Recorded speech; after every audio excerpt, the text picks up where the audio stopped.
So, hello guys. Yes, my name is Michael. I'm the Chief Executive Officer. So, our team develops Ultimate Guitar and MuseScore, two of the most popular products in the world of musicians. And I think it's not a big secret for you that the path of every commercial company and every businessman is full of failures, unsuccessful experiments, and failed products. And you know, a few years back, I had a chance to read How to Fail at Almost Everything and Still Win Big by Scott Adams. They also brought up an interesting question. So can we see failure as a tool? That was the question. And can our failure make us not only stronger, but smarter and more talented and even healthier and even more energized? And to gather more information and to answer a question in if failure can be a tool, not just an outcome. And I started to collect all fails of our company as well as successful experiments and ideas that followed these fails to see if failure can be a tool, not just an outcome. And the story I'm sharing with you today includes a story about a few mistakes that our company made during the past 20 years. And the main part of this talk is about some specific experiments that helped us to get back on track, because everyone loves real cases and real experiments. And finally, I'm going to share with you the lessons we learned along this path. And I'm here because, after all unsuccessful experiments and wrong, at that time, decisions, Ultimate Guitar continues to be the leader of its segment. So a little bit information about Ultimate Guitar. So our app has been in the App Store and Google Play Store for 9 years already. And as one of the most popular applications in the music category, we help millions of people make their dream of picking up a guitar and playing their favorite songs come true. And Ultimate Guitar is the largest steps and chords catalog in the world, which offers user songs in all genres from all over the world and created in different centuries. So currently we have over 250 million users per year across all platforms, and we have a big ambitious goal to have 1 billion musicians worldwide. So, and I have my favorite Ultimate Guitar failure is transition to a freemium business model. So, and today I want to focus on this failure that was connected to a change of our business model, the transition to a freemium model. This failure led us to exponential growth, to be honest. It was a tool that helped us to build a whole new approach in monetization of the apps. And all experiments that I will show you later were created in a new environment, and that was formed because of this failure. And as I've mentioned before, Ultimate Guitar provides guitarists with a catalog of tabs and chords. For a long time, our app was paid. And that means we didn't have any free content in mobile apps. And in July 2017, we decided to set 70% of our tabs and chords catalog free. We knew that it seems like a crazy idea. We were ready for this, believing we could achieve exponential growth thanks to 3 projected metrics. First of all, by offering the free catalog, we expected to have increased organic traffic as well as installations. The second, we expected guitarists to be more engaged if they could learn songs for free. And we switched to a subscription-based business model. And about half a year, our most dynamic and autonomous team was designing and developing a brand new version of the app. As a result, we set 70% of Ultimate Guitar catalog free, and 30% of it's now available only for Pro subscribers. So what happened next? According to our forecast, once our app was free, the number of installations would grow exponentially. However, after the first months of using this model, we got some unexpected results. Our installations were 2 times less than predicted. And our revenue decreased dramatically. So that was our failure. And we had only 2 options. First option was we could switch back to our previous model. It wasn't an excellent option for us because when we started the project, We moved forward with no sort of a plan B. And the second options, we could quickly switch our focus to the conversion rate of the existing users in the first session. While we had limited influence on the app installs, we had everything to start experimenting with conversion rate of the free users who came for a free app. And the same team that was responsible for transition from paid to a freemium model prepared a few dozen experiments regarding conversion rate and began testing this hypothesis daily, all without prior experience. And as a result, we developed a whole new approach in the monetization, which now we call ridiculous ideas. All these ideas are based on the following assumption. When making a decision, people think irrationally. As this is another good thought from a book by Scott Adams that I've mentioned earlier. We indeed act irrationally when we make important decisions. So why do you think we should act differently when we choose application for your guitar hobby? Of course, we should make decisions irrationally. So the first rule of our ridiculous marketing is about what not to do.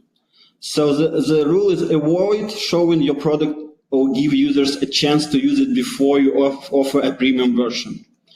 So after a few quick questions during our onboarding, we offer a subscription. As a result, 68% of our purchases in the app are made during new onboarding. And it may sound crazy, the previous. So it may sound crazy, but let's go through user steps. He searched for an app. He found Ultimate Guitar. He decided to download it. It took a few moments to install it. Then he decided to spend his time to explore it. This is already a significant investment to your product. He already prepared his wallet. So there is no need to distract the user. Keep it clean and simple and give him a chance to purchase your service right after install. That was the first rule. The second rule. What do you think concerns people the most? And do you really believe that users are interested in our products and services? And the truth is that people are interested in themselves only. And here we have the second rule of our marketing. Remove features and benefits description from the product. As I mentioned in the previous rule, we offer a premium subscription right after our onboarding. But the conversion rate of this offer depends on what exactly you show in your onboarding. Here's advice of how to increase the conversion rate. Avoid talking about product features during your onboarding sessions and focus on your user. For example, during the onboarding, our team gives users a series of questions about their instruments, skills level, and favorite genre. We designed this process to make users believe that the app is exactly what they personally need. So that was the second rule. So the third rule. Another important rule, and it's already the third today, make your user believe that you customize an app for him.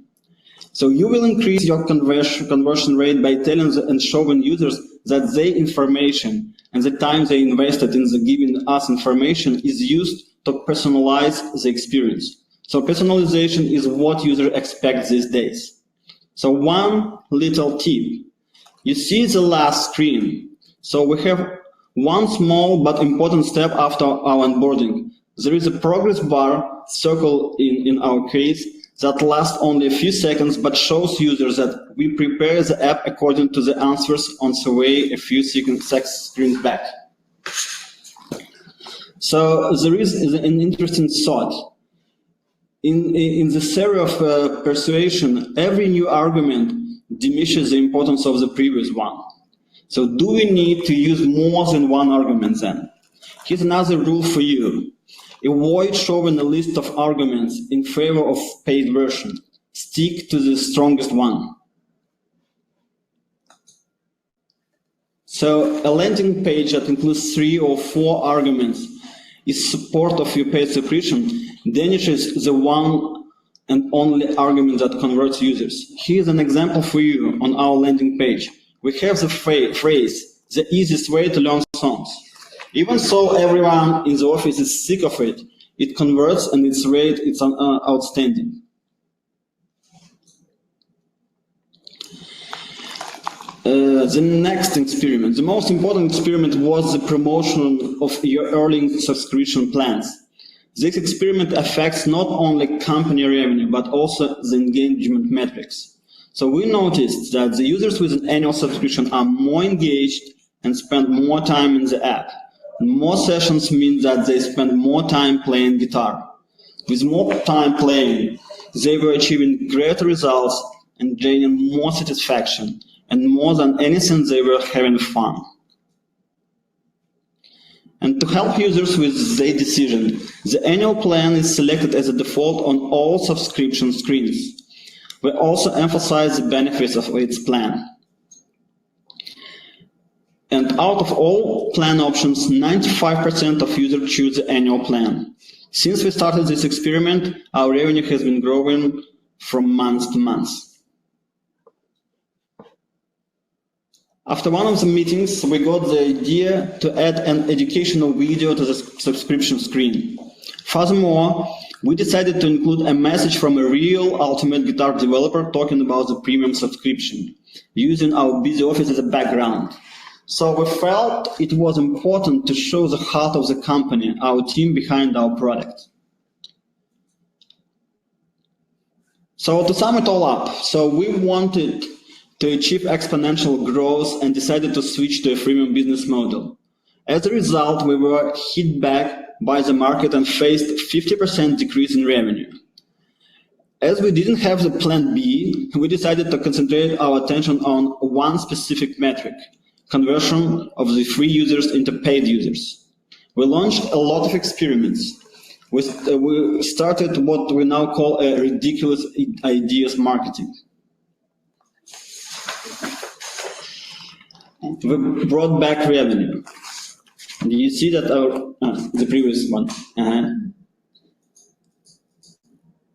this is a graph of our revenue, and you see that in the end, we increased our revenue more than 50%. And now rules we made thanks to this failure. So number one, sometimes the absence of the plan B can be advantageous. Don't change a dedicated team even if the task is outside their specialization. When making a decision, people think irrationally, so don't tell them about the product, but ask them about themselves only. And don't work with people who wouldn't want to hack. And I personally believe it was the main rule which enabled the team to make great success out of complete failure and made it possible for me to share it with you. So that's it about my presentation.